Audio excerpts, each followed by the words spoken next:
Whakataka te hau ki te uru, whakataka te hau ki te tonga, kia mā kina kina ki uta, kia mā taratara ki tai, e hi ake ana te atakura, he tio, he hoka, he hauhu, tihei mauri ora.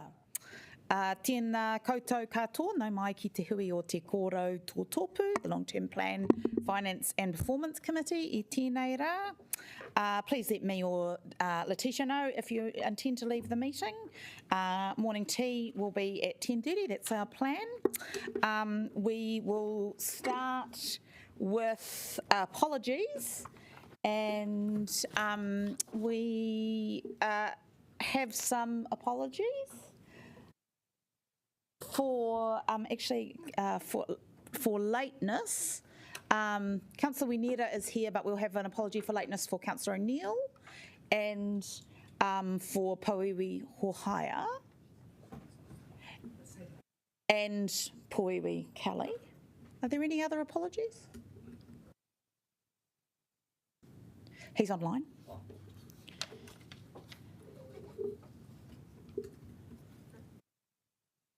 I will move those, and Deputy Mayor Foon will second them.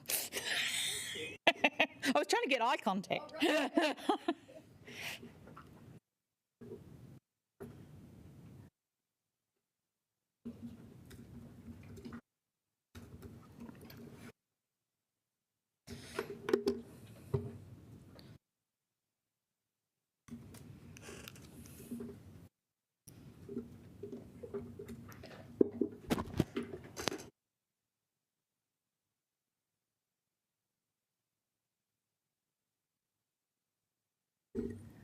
That is carried. We now move on to conflict of interest declarations. Councillor Panovich has advised me there has a non-pecuniary conflict of interest with part of the CCO appointments paper, which we will do in public. There was some conversation about that previously. Are there any other conflict of interests? There appear to be none.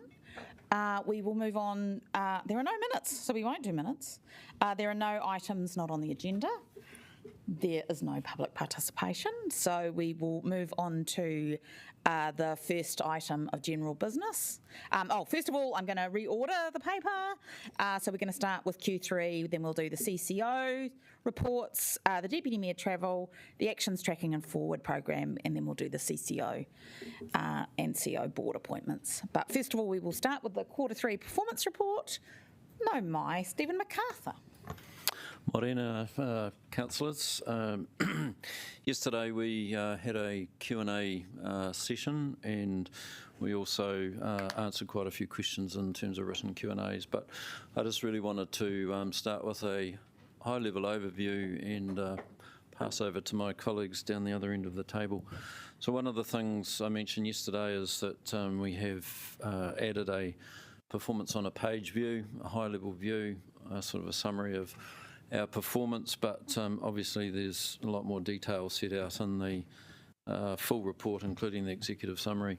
The key takeaways that I'd highlight is that the council's performance is on track despite challenging economic conditions and the environment, which people will know about. There has been some historic highs in terms of visitors to the city in that quarter, particularly around our cruise ships. Obviously the cable car and the zoo is a particular highlight. We are forecasting essentially a 80% achievement of the capital program by year end.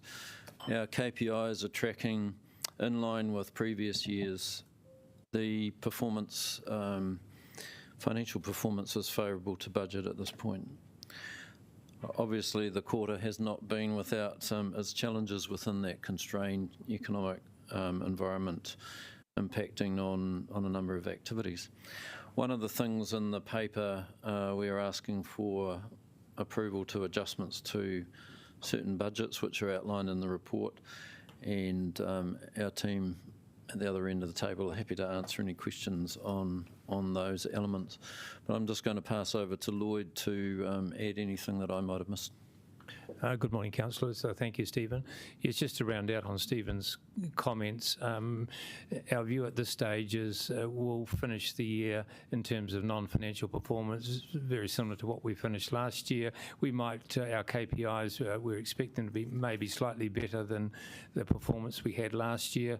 It's our forecast to date. The challenges in that area in terms of KPIs, and I think it's obvious in the report, remain with Wellington Water. And Josh, you might like to make a quick comment on that, just in terms of their targets and so on. Pardon me. They're tracking against their timeliness, their timeliness KPIs. They're still lagging, and they've made little real improvement in that space, really. That's it. Thank you. So our challenges continue to remain there.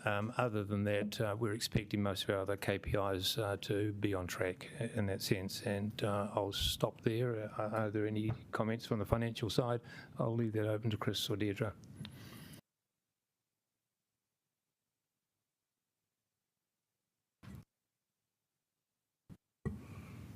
Kia ora team. So on the financial side, as Stephen has already suggested, that we are tracking very well. So after sludge, we are forecasting that will be around $27 million better than budget. So yeah, that's a really good result. Yeah, so any questions? Councillor Brown. This is a question really about the sludge minimisation funding and the impact on the levy. Given that the project is really behind budget, and that the levy is effectively to pay, the initial cut down levy is to pay the interest on the initial borrowings. Does that mean that we've borrowed less, or that the levy could be less next year than otherwise we've stipulated? How does the lower level of borrowings or net borrowings flow through to the levy? So CIP and Housing and Urban Development Ministry set the levy, and they have set the levy this year $200,000, around $200,000 less than what they'd forecast to. So the levy is still, so the interest saving you're saying is 200 grand, and that has been factored in for what the levy amount's going to be? Yes, that's correct. Gotcha, thank you. Councillor Rogers. Yeah, my question was in relation to the Wellington Water one. They look to be discontinuing the measure around understanding water reform. My understanding is there's still the local water done well. Are they going to be creating a new KPI for that? I can probably answer that. So Wellington Water isn't directly involved at this stage with the development of a new entity. So there's been an agreement between the region, the current Wellington Water region, plus Horowhenua, plus Marston, Carterton and Kapiti Coast to work together on developing a regional entity model. Project team's been set up. That's being done separate to Wellington Water at this stage. We need to see what the shape of that's going to be. There's a lot of modelling that we need to do to determine how that's going to be stood up to be financially sustainable. In terms of like the employees' perspective, I guess it's probably reasonable to assume they would still be employed in some fashion post reform. So I guess we would definitely anticipate a similar type process to what the NTU was originally running, where they were saying that from tier 4 below you'd expect for those jobs to be transferred. It's a bit too soon to really talk about the details of that, but generally we don't have a plethora of water expertise just hanging around, so we'd expect that there would be a significant transfer of roles over to the new entity. Thank you. Councillor Calvert. Can I just check that you're comfortable that the budgets for the transport projects are still within budget? Is there any trend suggesting otherwise for the next quarter? No, they're all tracking to the report, so there's nothing that's going to happen in the next quarter that we foresee that's going to make any big difference. Okay, thank you. There appear to be no more questions. Thank you, team. Councillor Panovich, are you happy to move from online? Yes. Great. And I will second. Would you like to speak, Councillor? No, I think it's relatively straightforward. All right. Is there any debate? There appears. Oh, Deputy Mayor Foon.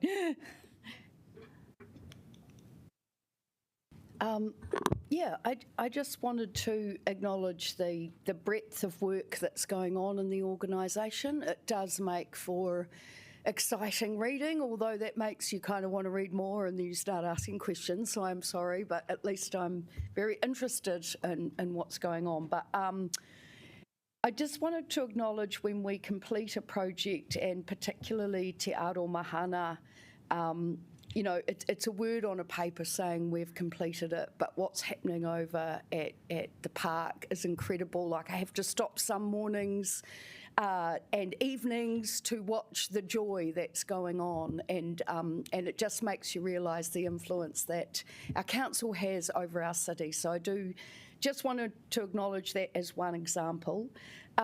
Just an opportunity that I see, so I was really happy to see the Wellington Wild Walks campaign started to be revitalised and see it woven through this report and the CCO report. But I think when we are seeing our city going under strain, you know, with job losses happening at the moment, that we have to see these things as other opportunities. And I think that ecotourism is something I really think that Wellington's got a stronghold in. So just champion our walks, championing our trails, and talking about the Great Harbour Way, all of these things kind of give an extra night on why you would want to stay in Wellington. And that's kind of one of the big challenges we've been facing. So really great to see that. And all I would say that just on the concerns side, just the climate change work, I am concerned that we are not, we're getting further away from meeting our targets. That work will be ongoing, but I'll be keeping a close eye on that. And I would like to see that council does some kind of behavioural change or a campaign about what you can do about climate change, but I will take that offline and see what we can come up with. So that's all from me. So thank you everybody for the mahi. Thank you, Deputy Mayor. Is there any other debate? There appears to be none, so we will put the motion and vote.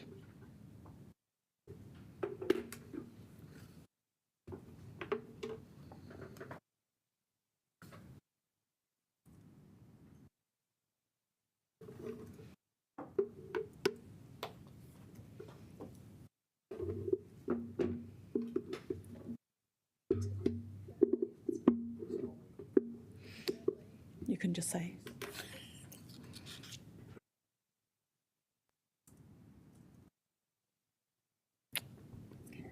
I declare the motion carried, and we will move on to our next item of business, 2.3, the CCO's Q3 report. No mai Jamie Crump ki te horo I te kōrero.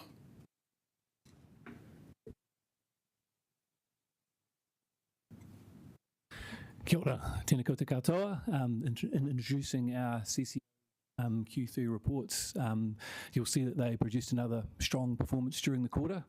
A few highlights to note from the quarter: Zealandia achieving its single most successful month ever for tours, the zoo achieving its biggest month of visitation ever, and that was the month of January, and the cable car achieving its record quarter for passengers, so some very strong results there. And just to reiterate what was mentioned in the Q&A session yesterday, you'll note that the CCO quarterly reports have greater consistency in the financial performance summaries in the body of their reports, and we're working further on getting greater consistency across how those financial statements are presented as well. Happy to take any pātai. Kia ora. He pātai me utu I mua I te tau patu. Do I have any questions? Councillor Calvert. For Wellington NZ, have you had any feedback yet on their domestic campaign titled You Would in Wellington? No specific feedback yet in terms of stats and numbers and so forth, but my understanding was it was received well from from an anecdotal point of view. But we can certainly get a performance update. It would be quite good to see what their performance metrics were and how they performed with that. Thank you. Will do. Councillor Abdurrahman. Kia ora, Jimmy. How is the communication or the relationship with councillors and the CEOs working? Currently, from what I see, is there are appointed CTOs and there is a relationship with officers, but what does it look like with the whole council? Kind of yearly or 6 monthly meetings that I'm not aware of. So the two main ones in terms of the CCO CEOs meeting with council. So we have the draft SOI workshop. So that's a key one from, I think that was in the middle of last month, and then another major one is the review of the annual reports and the performance from the previous year, and then looking ahead to the subsequent year. So those are pretty much 6 months apart.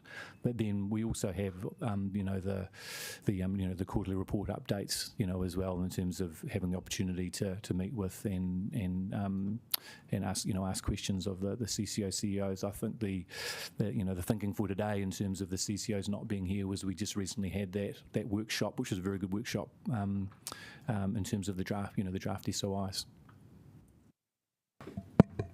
So just to clarify a little bit, what I want to say is what it looks like compared to previous years when it comes to the relationship between the councillors as a whole and the CCOs, and are they getting access and communicating other than coming for that 10 minutes? Question for staff. Perhaps, can I answer that? What we have done over the last 3 years actually is build a much stronger strategic partnership with our CCOs, as opposed to a more of a I'll say it, a more of a master-servant kind of relationship. We've changed that to be more of a strategic partnership. And, we've got the formal mechanisms through the statement of intent, and as Jamie's described. Also, our quarterly reporting, normally they would turn up, but because they've been, here recently, that was the reason that we decided they didn't need to come today. In terms of the councillor relationship, I think that's actually quite strong in terms of the governing body. The opportunities to have those conversations with our CCO chairs and CEs, whether it be informal or more formally through those processes I've described. Where it is today compared to in the past, I think it's a much stronger strategic relationship with our CCOs. Councillor Chung. Thanks very much. First of all, regarding the results that you've actually just given us, was this in line with previous years in the summer months? Like, are the other numbers up because it was summer or because there are cruise ships coming in, like all the contributing factors? And do you think that there's, what's the chance of maintaining these numbers as we head into winter?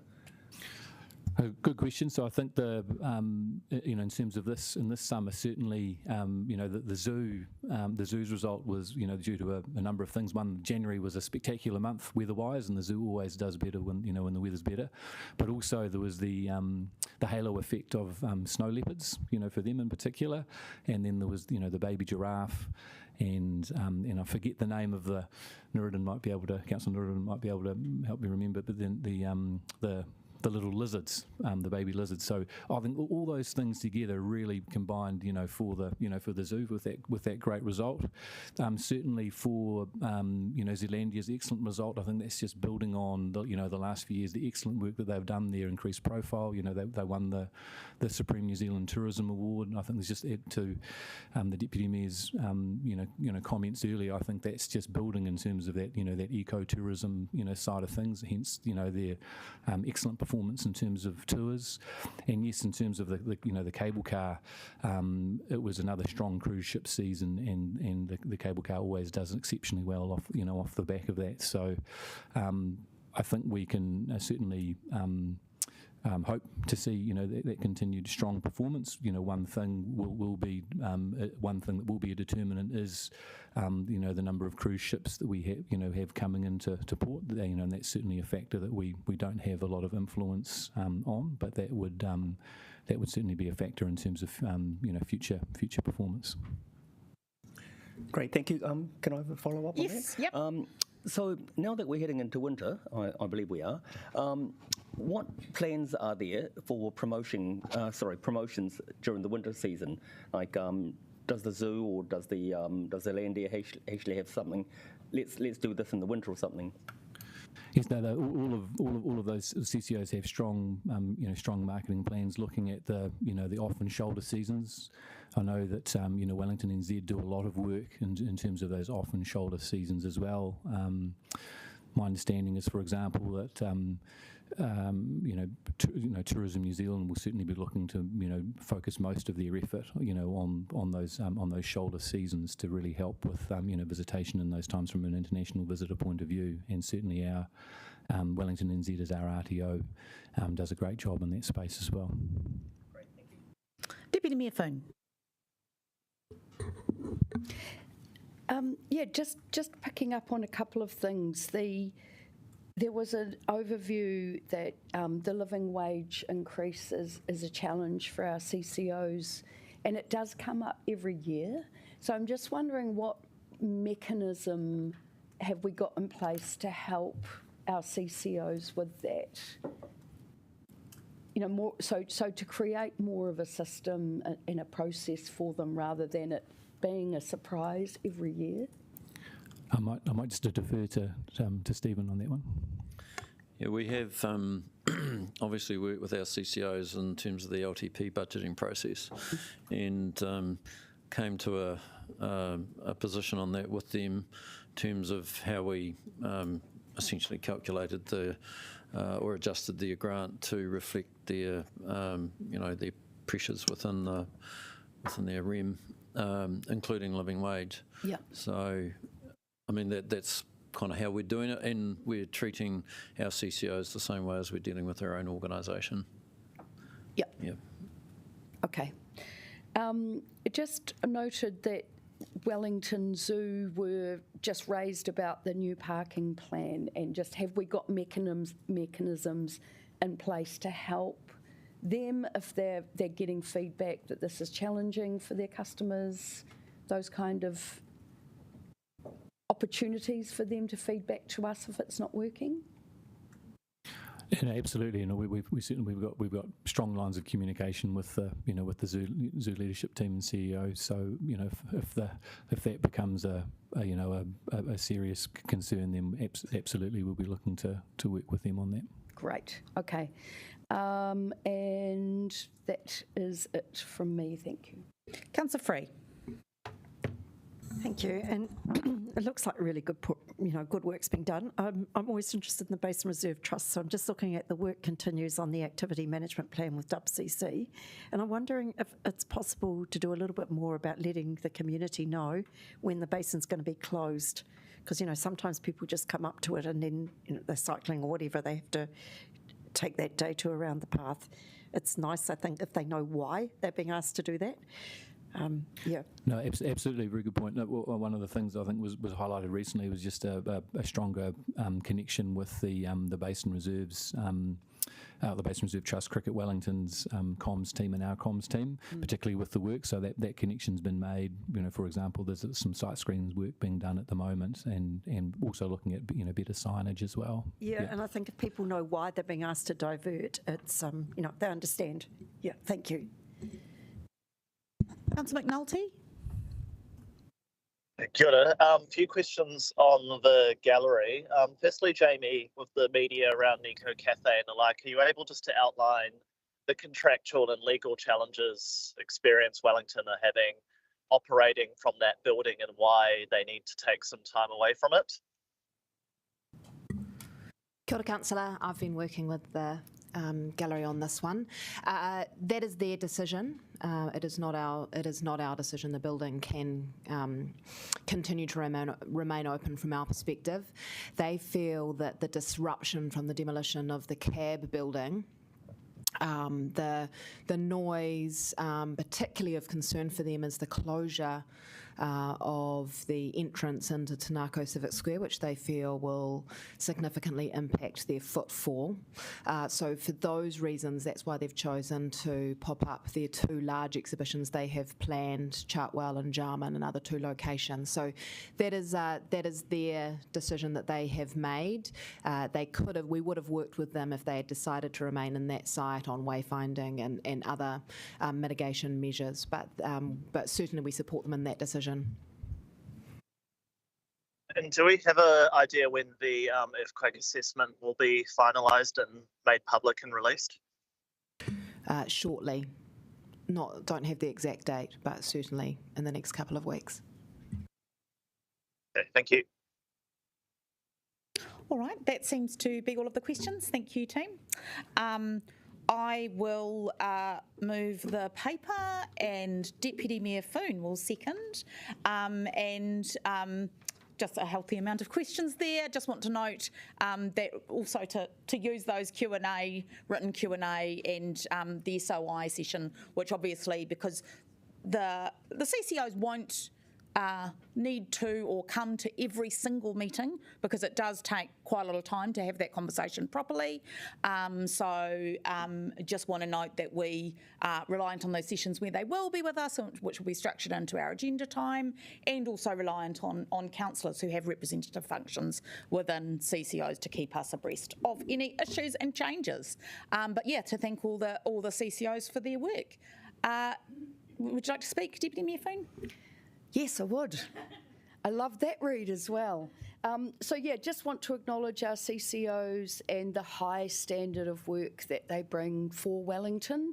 It was quite incredible to, just on Friday night, I don't go up the cable car a lot, but enjoy the ride up to the cable car and then see the Light Cycles event that Wellington NZ had been promoting, and we know that those events are really important for Wellington as we're going through these economic times. But what I did want to say is that was good reading, lots of really great things from each CCO, and if you can pass on that, we are really happy with that. But I do want to bring up a couple of things. Wellington Zoo has Dr. Jane Goodall visiting in June, just a heads up, and that Wellington Zoo also came first in the not-for-profit National Aotearoa Bike Challenge, and that Zealandia staff have a 94% level of happiness. Maybe in my next life I'll go and work there. And actually I think for Experience Wellington to achieve over $1 million of retail sales is an outstanding result. So yeah, I think they deserve to be congratulated for their great work. So thank you. Kia ora, Deputy Mayor. Is there any more further debate? No, then we will put the motion.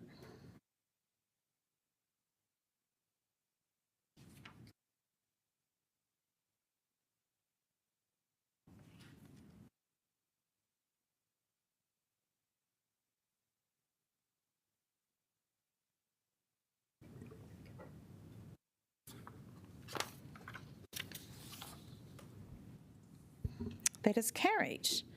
We now move on to item 2.1, the Deputy Mayor travelled to Singapore to attend the World Cities Summit. No mai vida. Christella, ki te horo I te kōrero.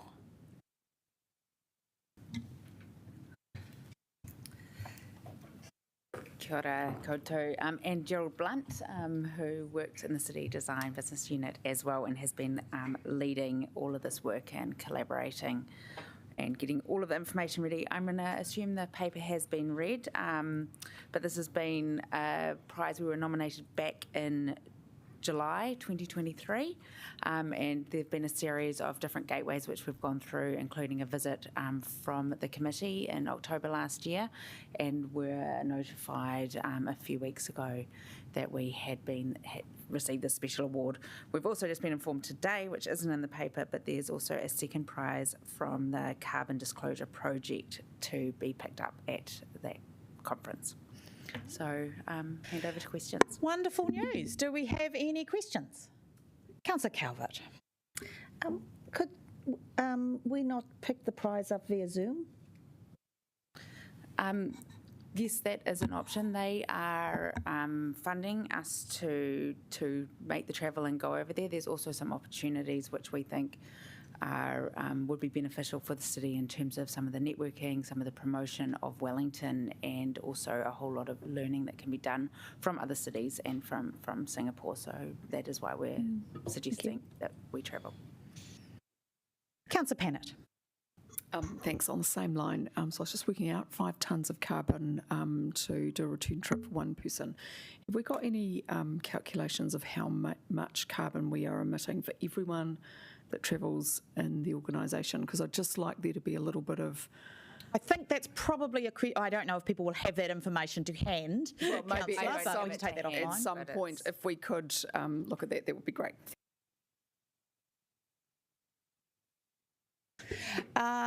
Councillor Chung. What you was talking about the officers accompanying the Deputy Mayor on this trip. Now, you were mentioning that they'll be visiting the zoo.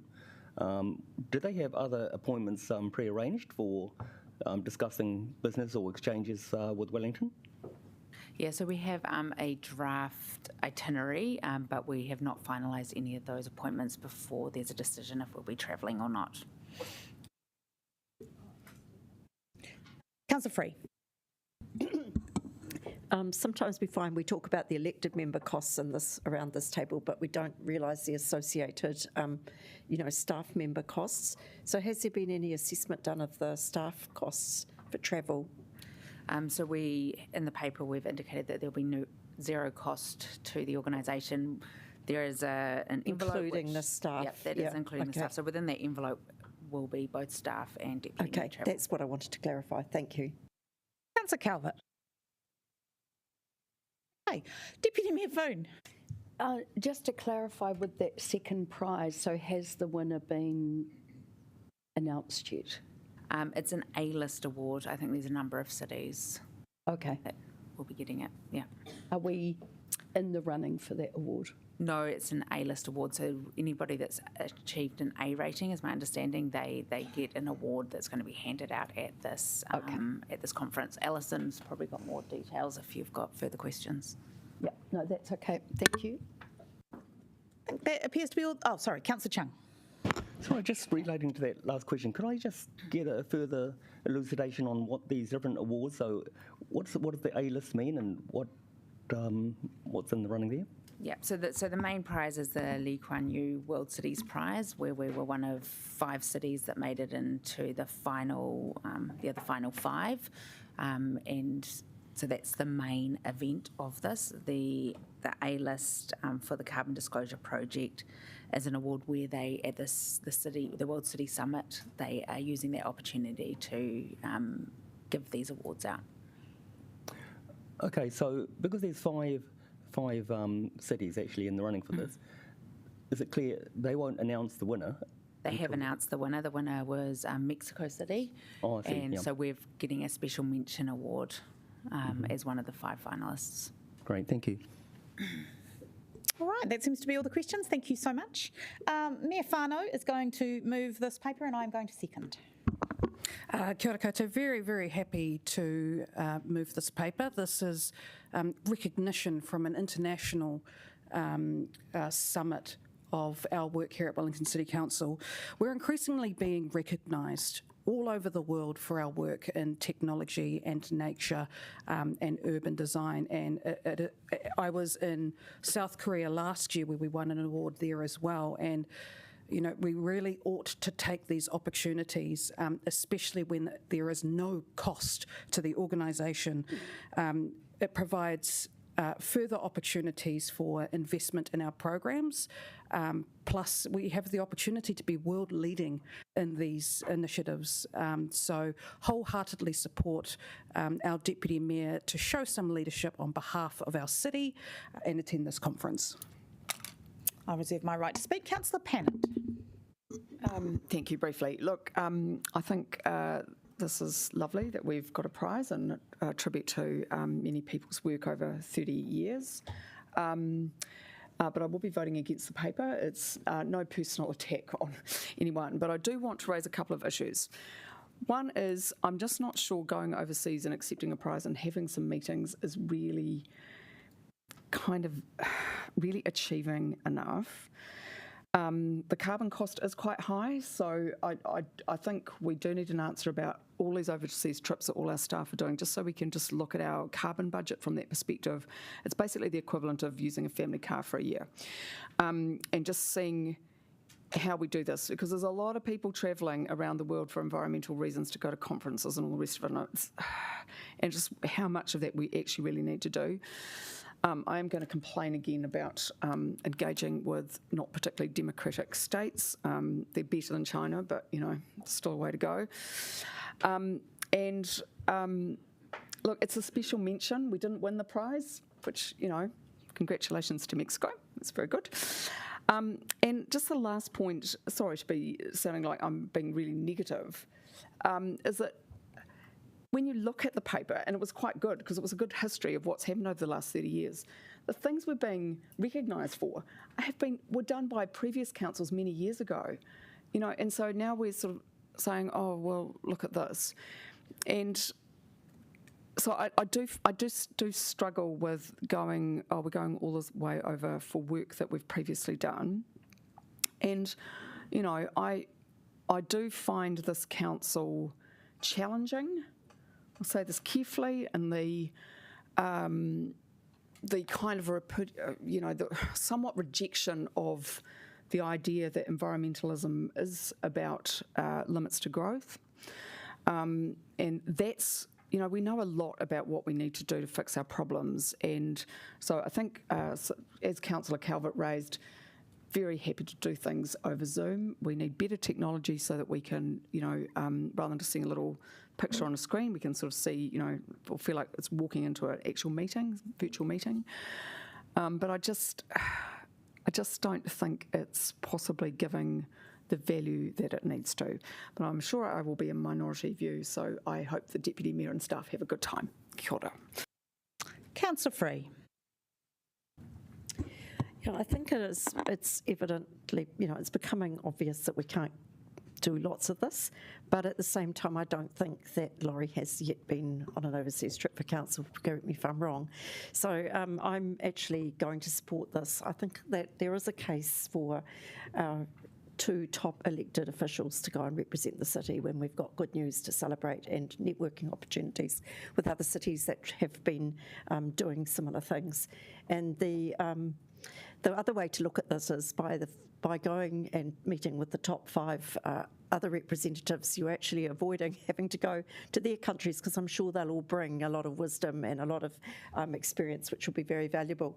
I kind of did occur to me to wonder why you need 2 staff members to go with you, Laurie, because I know you're a very strong, independent woman, but I'm not going to question that too highly. But I think I will support this, although I am also of the view that we should make these occurrences fairly rare. Councillor Chung. I'd like to thank Councillor Pennant for her comments there, and I do echo some of them. I'm very concerned about the increasing cost of living for everyone in the city, and this is what I've been hearing a lot about. And I don't think it's actually a good look at all for us to be sending people overseas, 3 people overseas, to go and collect an award when they could easily do this online. I think it's particularly hypocritical for us to say that we are a green country, we're looking after the climate, we're doing all these things, we're planting more trees, and so, but we're also jumping on a plane to go and collect a piece of paper. So, and I think particularly if we look at our credentials, our beliefs and our values, then I don't believe that it's something that's compatible with that. So I'll be voting against this. Thank you. Councillor Rogers. Yeah, thank you very much, Councillor Free, for, I guess, talking to my point before I could, around these carbon impacts of perhaps the connections that we're going to make would save us travelling to every single one of these countries. And one of the things we heard from the Mayor's previous trip is that being there in person has a significant impact on the connections that you're able to make and the respect that people have for you, especially in this area of the globe. I also wanted to talk to the power of connections and partnerships. I think in an organisation around climate change, we are not the only city council in the world who are trying to respond to these issues. And I think if I were to look at anyone in this council who is able to foster and build fantastic relationships, I would be looking to Deputy Mayor Foon, and so I do think she is well positioned to go on this trip and to build those relationships for the council, regardless of whether it was the people around this table or the people 50 years ago who started the work. And to Councillor Chung's point around the impact on the cost of living, I think it wouldn't be financially prudent to not send the Mayor on this trip. It's entirely paid for by an external party, and to turn down a free trip would be declining the opportunity for us to network with those people fully covered by someone else. That, in my view, is financially prudent because it's doing something for free and getting a benefit from it. So yeah, fully supportive of the Deputy Mayor, and I'm looking forward to the partnerships that come out of this. Councillor Calvert. Thank you.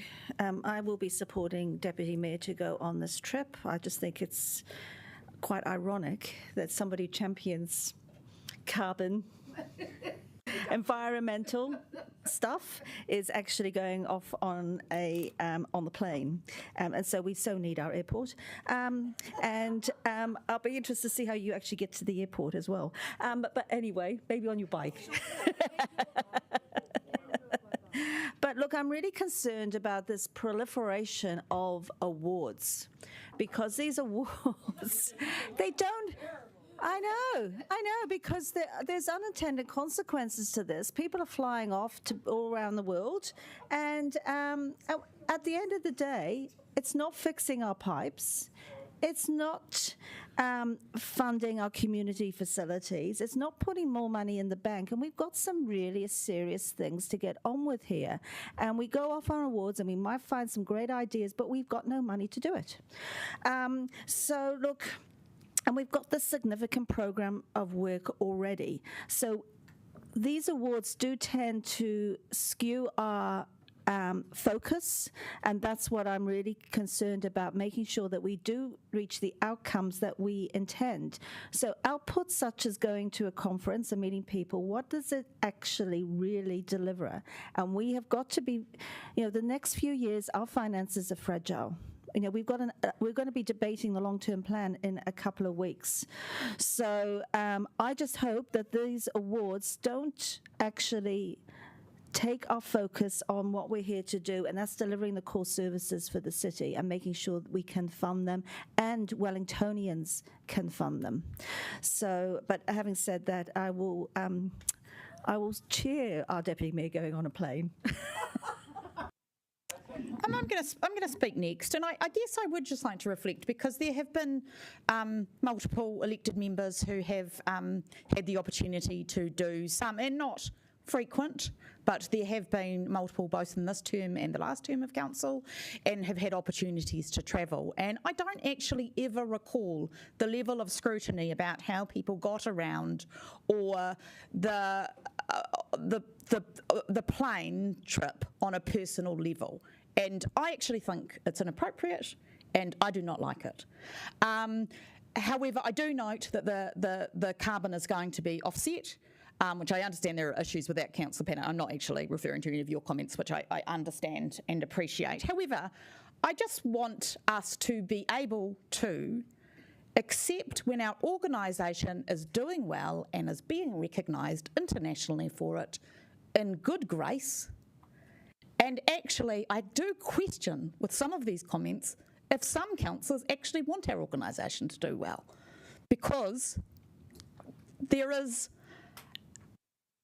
a ungraciousness about our success. And I would like to see us, for the future of the city, people's well-being, the positivity of Wellington as a place to visit, for us to actually celebrate our organisation when it does well and celebrate our colleagues being able to show leadership on an international footing. So now I would like to move on to Councillor Brown.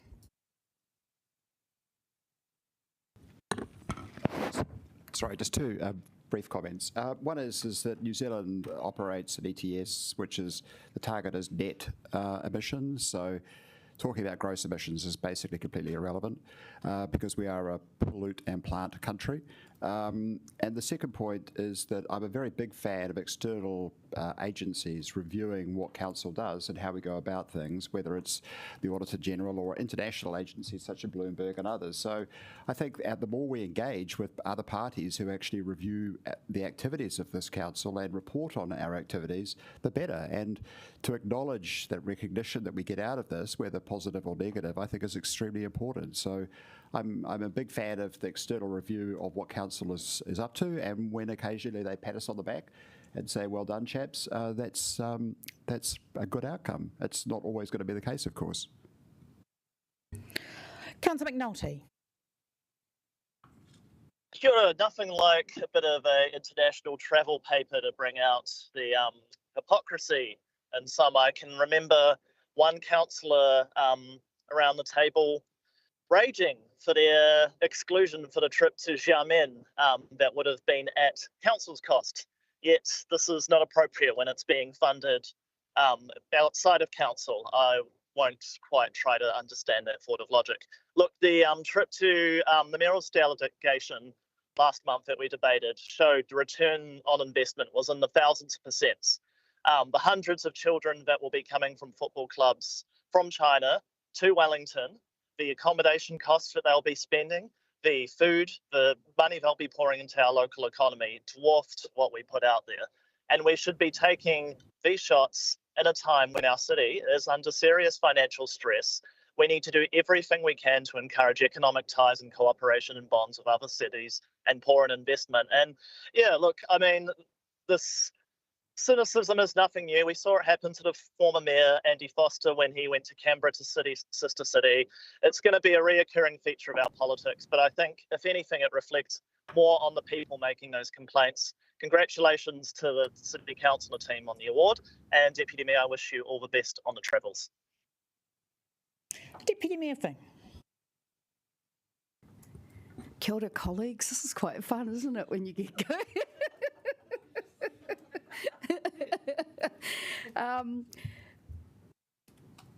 What I would like to say is that we've reduced the budget for Wellington NZ, and what that means is that they are not really going to be able to pitch for New Zealand in an international market. So I'm actually viewing this as an economic opportunity to go and champion our city when it's doing well. Every country and every city tries to find its unique point of difference to pitch to the world. We've just been acknowledged for ours.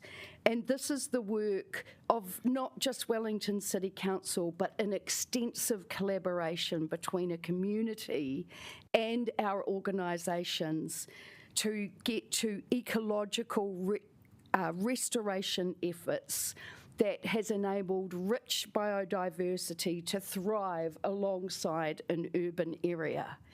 Could we influence the world on that, colleagues? You don't have to answer. But I see that this carbon, I've taken that into account. Thank you, Councillor Pannett, and thanks to Councillor Calvert. We had a good discussion on that the other day. I haven't taken this lightly, and I've seriously thought it through. But I think that it is an opportunity to sing from the rooftops on a global stage to 2,000 world leaders. This is our zeitgeist moment, Wellington, with capital Kiwi being on the front page of The Guardian as the beacon of hope. We've got an opportunity to reframe Wellington as an ecotourism city when we've got problems with people's jobs being disestablished. We have to pivot. This is just one minute way we can reframe ourselves. So I am asking for your support I would love to do this for our city. I want to do it. So I'm asking for your support to let me go and champion Wellington on a global stage for our mighty mahi that's worthy of being championed. Kia ora. Would you like a right of reply, Mayor Whānau? Just a couple of comments. We should clap you. Oh, yeah. Just a couple of comments. To acknowledge Councillor Pennett's concerns. This was also a real frustration when working for the Minister for Climate Change, and his expectation to travel all over the world was quite tough for him. But, just to add, there is nothing like being in the room to build those relationships. And then I'll end this by saying, a huge thank you to this council, our previous council, the ones before that, for the significant work that you've done, to our officers. There's a trend of recognition here, and that says a lot about the work that our officers have done. So thank you very much. And I know that Deputy Mayor Foon is honoured to be there to represent you. What a nice note to end on. We'll go to the vote. And also Councillor Pennant, your contribution over many terms of council. All right, but we're going to go to the vote.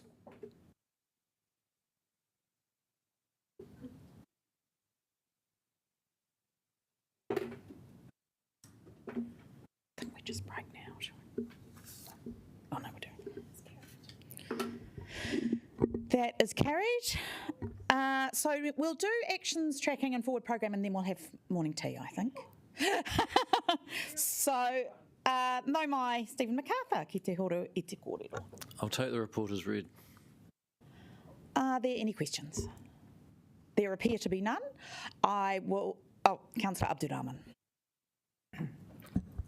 Regards to the Citizens' Assembly, and could you please just tell us a little bit regards to the long-term plan and what the follow-up looks like?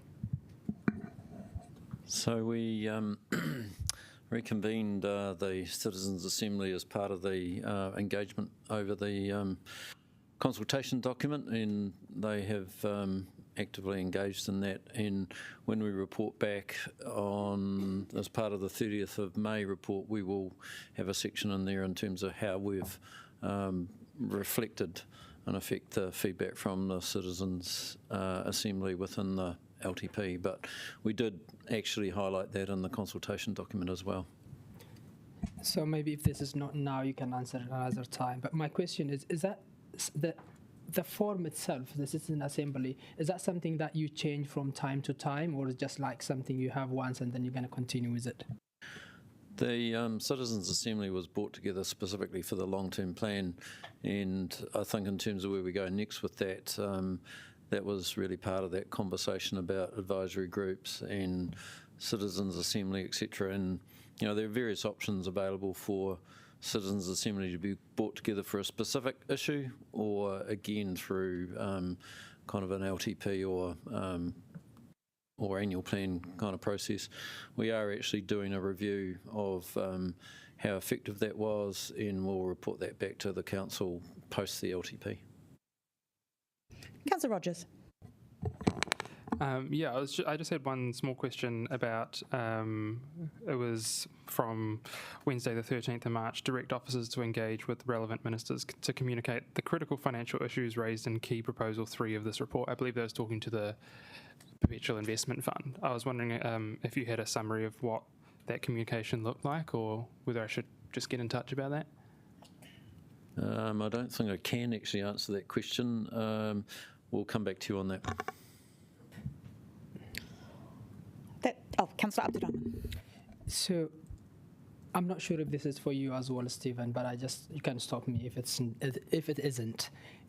Have we communicated with ministers to introduce any local bills regards to the investment, perpetual investment we're talking about? I think possibly either the mayor or or the Office of the Mayor could probably better answer that question. I think that's a question for the Mayor, which we'll take offline. Are there any other questions? There appear to be none. I will move the paper. Councillor Rogers will second.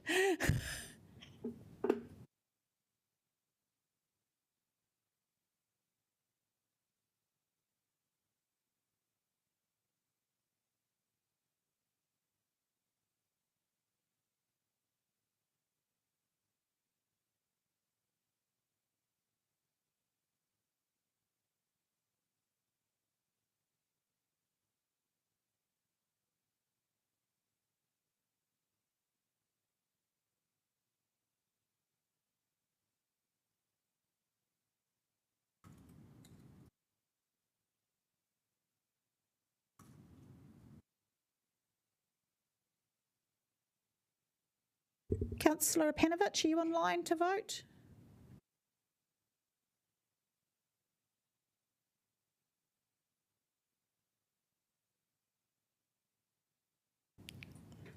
That is carried. We will break for morning tea and we will come back at 22.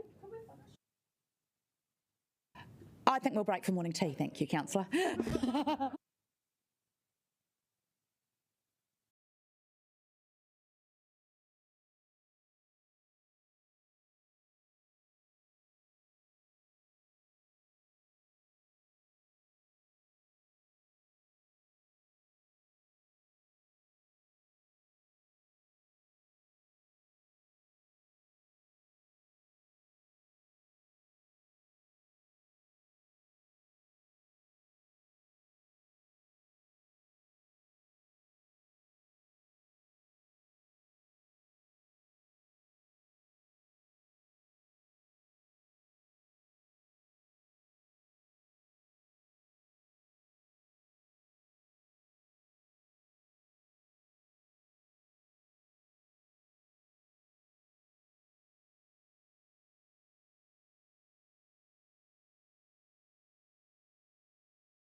We have a recommendation. I'm going to read my script. Officers recommend that the public is excluded from the following part of the proceedings of this meeting to discuss item 3.1 CCO and CO board appointments. However, I will be moving that we discuss the appointment of an elected member to the Wellington Regional Economic Development Agency Limited in public. So the motion is on screen, or will be, and it's actually going to be moved. So do we do the procedural motion first and then? So we're just going to vote on the entry into PX. Okay, so we're going to move to go into PX and vote on that with the exception of the Wellington NZ appointment. We will do the Wellington NZ appointment and then we will actually move into public excluded. Is that clear? Okay, all right. So the first motion, which I will move, and Councillor Winera will second.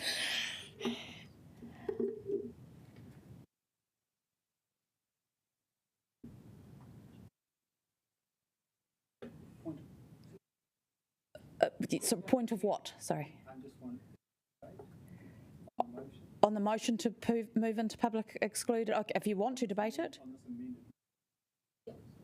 If you would like to debate, yes. Yes, sorry to interrupt this, but I just wanted to note, and it's partly for the record, that having this late change in the agenda is a bit disappointing. It's having the discussion around an elected member going on a board being done in public should have been on the agenda in the first place, and I just wanted to just flag that. I do want to advise that elected members were advised in an email from Stephen prior to this meeting last week, I think it was. That it was going to, the advice was it was going to be in public. Yeah, so the point I make is in the published agenda that is not listed there, and I guess that means that the public will not be aware that we're doing this unless they're actually watching. Your disappointment is noted. Thank you, Councillor. Is there any more debate? We'll vote on whether to go into to do the thing.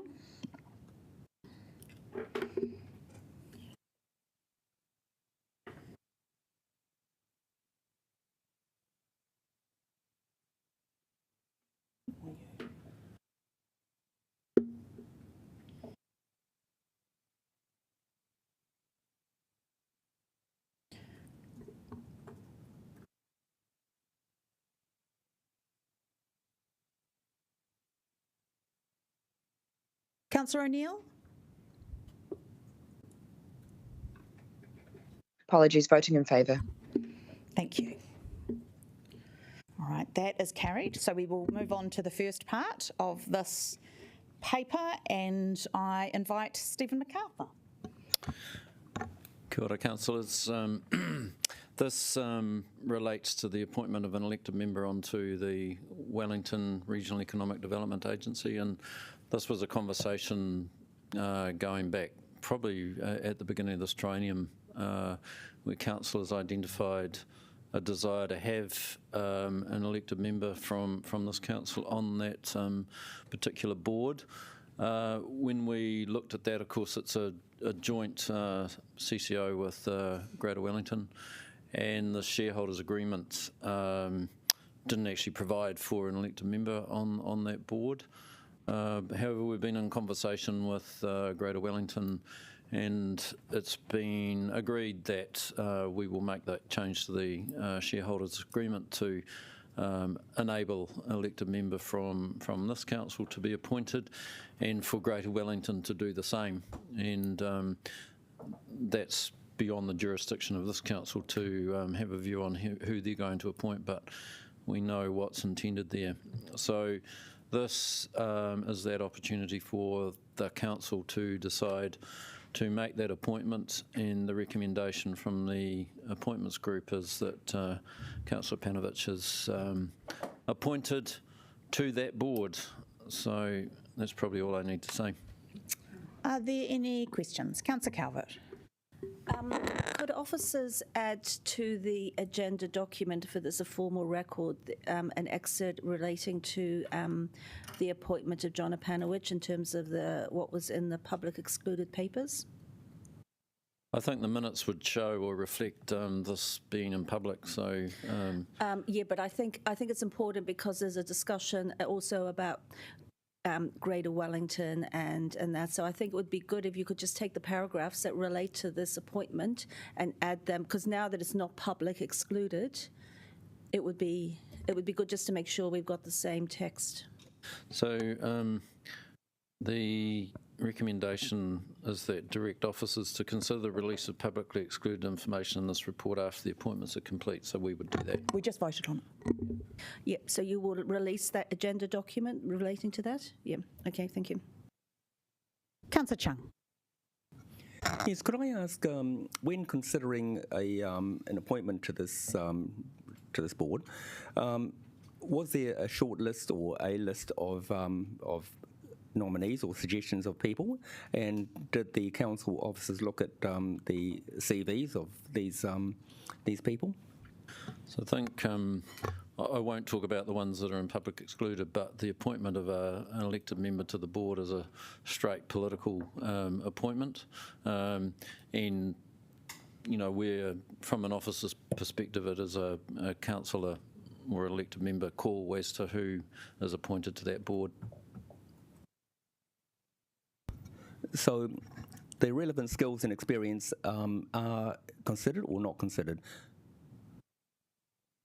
Again, as I'd say, it's something that this council makes that call in terms of whether or not that person is suited to the board. It's a little different. Oh, great, thank you. All right, there appear to be no more questions. So Mayor Whānau is going to move the paper and I am going to second. Do you want to speak? No. Hey. If you want reserve my right. Okay. All right. Okay, we will go and I'll reserve my right and we will go to debate. Yes, we want to move it. I am happy to move it. Yeah. But I don't want to waste time. Okay, Councillor Brown. I'm a very strong supporter of elected members being on council organisations, whether it's Wellington NZ or Tito Mahana or Wellington Airport or the zoo or whatever, because I feel that it provides a level of accountability and mutual understanding which is of enormous benefit to both council and also the organisation. In my long time of being on the board of Wellington Airport, I worked there with a large number of elected representatives, and it was always a very valuable collaboration, and I think it does lead to collaboration. And I know that there was a sort of purist view that elected members should not be, there was sort of mixing up governance responsibilities. I completely disagree with that. I think it's a very good way of creating better understanding and communication. And I think in terms of the appointment of John to the board of Wellington NZ, which is obviously a recipient of a large amount of council and ratepayer money, I think it's a good move, and I'm very pleased that it's happening. And I'm sure that John will take his responsibilities to understand what we're interested in respect to Wellington NZ and communicate that to the rest of the board, but also keep us informed about developments that we might be interested in. So I look forward, John, to having those conversations down on the 8th floor and hearing your views about whether our money is being wisely spent by Wellington NZ or if indeed we maybe should be giving them some more. So congratulations on your nomination. I can't imagine Councillor Panovich ever saying we should give someone more money. Councillor Chung. Yes, I would like to echo Councillor Brown's comments. I'm a very, very strong believer in applying business sense and acumen to these boards, and I think it's essential that we are the guardians of ratepayers' money, although sometimes it doesn't seem like it. We need to actually see that the ratepayers are getting value for money for everything that we actually do.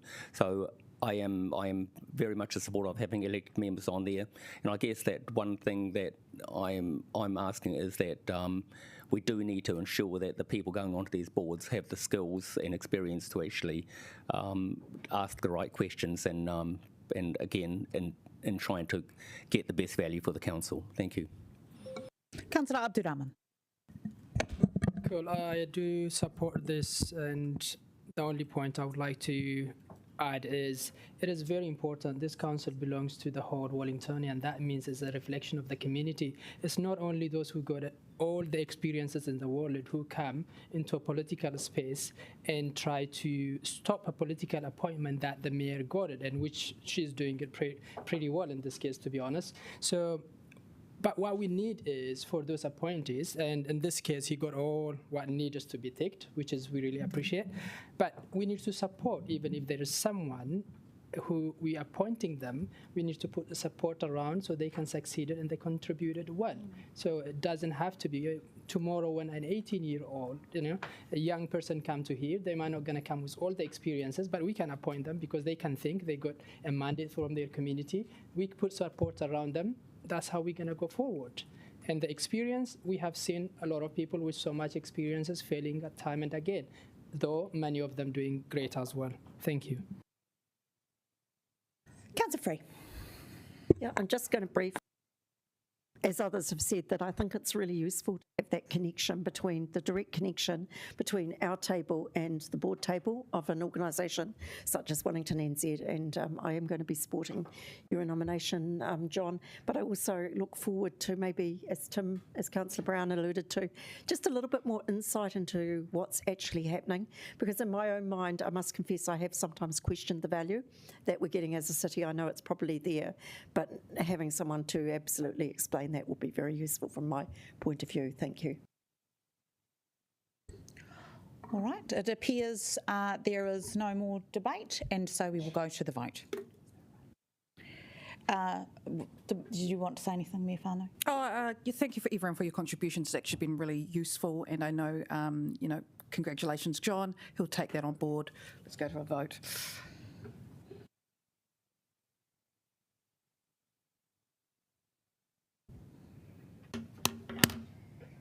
Oh, and John needs to wheel his chair away from the desk. Just that. That's good. Beautiful. You wanted to take the coffee orders before you voted, Tim. Councillor O'Neill? Great. Thank you. That is carried. Thank you, colleagues. And we will now take a minute and actually move into public excluded for the rest of the paper.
We move back into public, or should I just say we're back public? Okay, all right. I declare the meeting closed.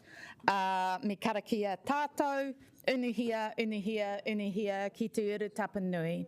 Kia wātia, kia mama, te nāko, te tinana, te wairua. I te ara takatū, koe ara e rongo, whakairia a ki kironga. Kia wātia, aira kua wātia. And yes, back for hearings at 4 o'clock.